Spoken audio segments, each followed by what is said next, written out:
Durante el último siglo, muchos aviones hermosos han surcado los cielos sobre Gran Bretaña. Desde los planeadores de Sopwith y Bristol, la elegante belleza del Supermarine Spitfire, hasta las líneas aterradoras pero impresionantes del Avro Vulcan. Pero también ha habido una cantidad igual de aviones que no lucían tan bien, y ese es el tema del video de hoy. Ahora bien, aunque estos aviones pueden representar algunos horrores visuales profundamente perturbadores o decisiones de diseño cuestionables, no todos necesariamente eran malos aviones, quiero dejar eso claro. La belleza no garantizaba el éxito, ni la fealdad siempre conducía al fracaso. Entonces, dejando de lado su efectividad, echemos un vistazo a lo que creo que son de los aviones más feos construidos en el Reino Unido.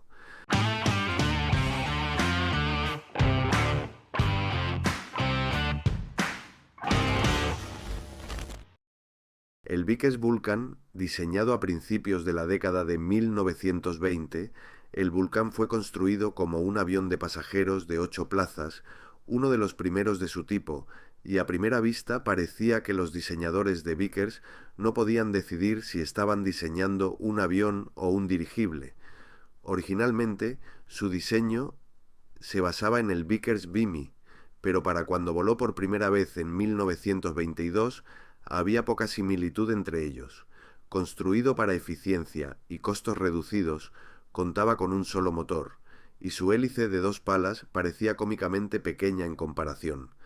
Apodado el cerdo volador por su apariencia, rápidamente se ganó una reputación por ser poco potente y poco confiable, incluso después de que su motor, Rolls-Royce Eagle de 360 caballos de fuerza, fuera reemplazado por un Napier Lion de 450 caballos de fuerza. A pesar de numerosos problemas, este avión tubular fue expuesto en la exposición del Imperio de 1925 en Wembley, aparentemente como representante del progreso de Gran Bear. El Vickers Vulcan etaña en la aviación civil, lo que sin duda hizo maravillas por el ánimo de la competencia internacional. Tenemos un avión que era tan feo como exitoso, el Fairey Gannet, con un tubo de escape de reactor sobresaliendo por un costado como el sifón de un pulpo, alas dobladas, hélices contrarrotativas, con un espinel psicodélico amarillo y negro, y a menudo equipado con un radar que lo hacía parecer en su tercer trimestre. El Gannet era el querido robusto de la Fleet Air Arm. El Gannet tuvo una larga y fascinante vida de servicio, operando durante 25 años entre 1953 y 1978. Si la apariencia pudiera matar, ciertamente era un arma efectiva, pero dado que podía llevar 4 cargas de profundidad nuclear, no importaría si el Gannet parecía un cisne o un cerdo, su enemigo iba a ser cegado por su apariencia o su carga útil. El Fairey Gannet también fue una innovación, siendo el primer avión turbohélice en ver operaciones en portaaviones en el mundo, y su sistema de planta de energía era notablemente práctico y confiable. Presentaba no uno, sino 2 motores Armstrong Siddeley y Mamba montados en el fuselaje. Estos impulsaban las 2 hélices contrarrotativas, pero cada motor impulsaba su propia hélice de forma independiente. Esto permitía al Gannet apagar un motor para entrar en un modo de espera de baja potencia para la caza submarina, y en las condiciones adecuadas, esto reducía su consumo de combustible a solo 1 libra por cada milla cubierta, y así, a pesar de parecer un avión que se quedó demasiado tiempo en el buffet libre, resultó ser notablemente frugal. A continuación, tenemos el Miles Aerovan. Si el diccionario Oxford tuviera un equivalente de aviación, entonces este avión habría aparecido bajo la definición de la palabra redondo. Esta cosa regordeta fue diseñada en 1944 como un transporte bimotor de corto alcance y bajo costo. La asequibilidad fue un aspecto central de su diseño, tanto para hacerlo atractivo como transporte de guerra, como para el transporte en tiempos de paz durante la esperada austeridad económica cuando terminara la guerra. Desafortunadamente, su desarrollo se detuvo hasta el final de la guerra, ya que Miles lo había desarrollado de forma privada y el Ministerio del Aire británico tenía problemas con este uso no autorizado de materiales. Cuando terminó la guerra, la demanda prevista para el Aeroban apareció de inmediato, pero debido a la decisión del Ministerio del Aire, Miles no pudo prepararse para esta demanda, y los pedidos de los clientes superaron su capacidad de entrega. A pesar de esto, el Aeroban resultó increíblemente popular, y se utilizó para transportar desde muebles hasta alimentos y ganado. En un incidente, un Aeroban casi fue derribado por su carga de cerdos que en pánico comenzaron a correr arriba y abajo en la bodega de carga cuando la aeronave estaba aproximadamente a medio camino a través del Canal de la Mancha. El movimiento ondulante, causado por los cerdos enloquecidos, combinado con el gran desorden que hicieron, resultó en que el pobre piloto se sintiera bastante mal cuando finalmente logró aterrizar. Irónicamente, el éxito del Aeroban, un avión diseñado para el transporte económico, fue truncado con la quiebra de Miles en 1947. Tenemos lo que parece ser un Hawker Siddeley Nimrod que perdió una pelea con un par de abejas. Este es de hecho el British Aerospace Nimrod AEW-3, que fue un avión de alerta temprana en el aire propuesto desde la década de 1980 que resultó ser nada más que una cornucopia de problemas. El Nimrod por sí solo tenía su parte justa de problemas y tampoco era muy atractivo, y aparentemente nadie se detuvo a cuestionar la idea de hacer un fuselaje complejo e poco confiable aún más complejo e poco confiable, y hacerlo aún más feo de paso, cortesía de un par de sistemas de radar complejos. La complejidad del proyecto se vio exacerbada por el hecho de que era una empresa conjunta entre British Aerospace y Heck Marconi, quienes tenían la maravillosa tendencia de culparse mutuamente cada vez que algo salía mal. El resultado final fue un avión excesivamente caro, sobredimensionado y cómicamente abultado, cuya memoria de computadora era tan pequeña que a veces estaba llena y tenía que ser borrada antes de que siquiera despegara. En última instancia, el proyecto fue cancelado y el Avro Shackleton, que este fracaso estaba destinado a reemplazar, tuvo que seguir en servicio hasta la década de 1990. A punto de terminar en el podio tenemos el Handley Page Hayford. Este es un biplano feo. Entrando en servicio a finales de 1933, principios de 1934, esta abominación elevada estaba obsoleta prácticamente desde el primer día. A pesar de esto, aún se aceptó en gran número y se entregaron 125 de estos bombarderos poco halagadores.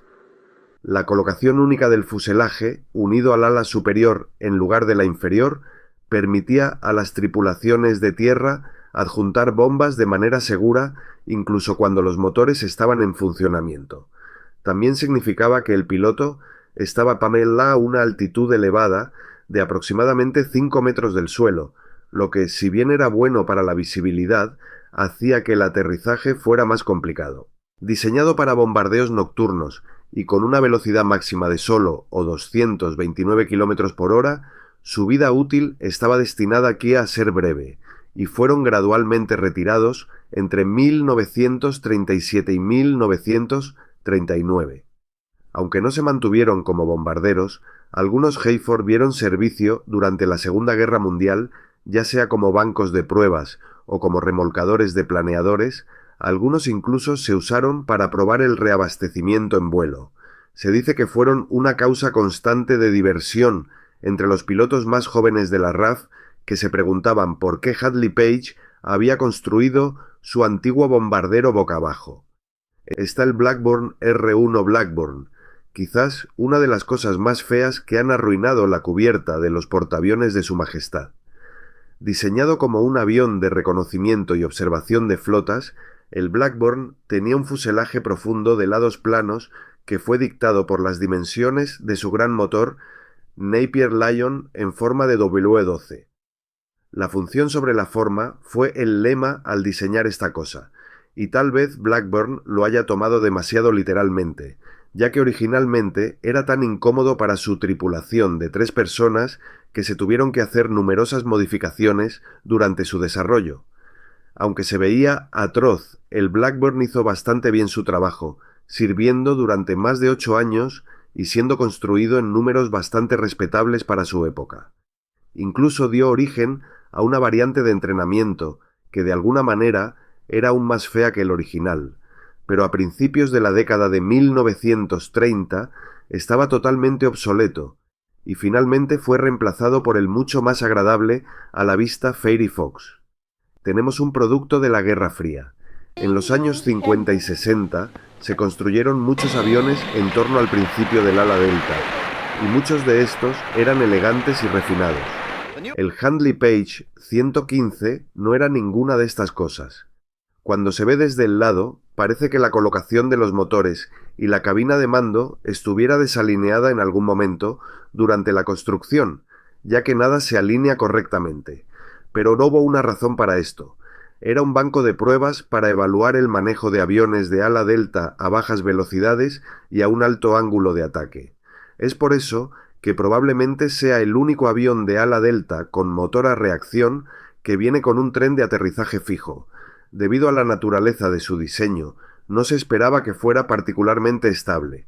Como resultado de estos vuelos de prueba, los pilotos de prueba tuvieron que someterse a un riguroso programa de entrenamiento con un simulador antes de poder operar el avión real. En un momento, Neil Armstrong estaba programado para volar el avión como parte de un programa de cooperación internacional, pero después de su selección para las misiones Apolo, la NASA revocó su permiso para volar el 115 por temor a perderlo en un accidente. Finalmente volaría después de haber estado en la Luna. A pesar de parecer tan estable como la política fiscal británica en la década de 1970, el 115 disfrutó de una vida relativamente sin problemas. Completó su programa de pruebas en 1974 y ahora está en exhibición en el Museo de la Fleet Air Arm, donde intenta aterrorizar a los visitantes locales. Finalmente, en primer lugar, tenemos algo realmente horrible.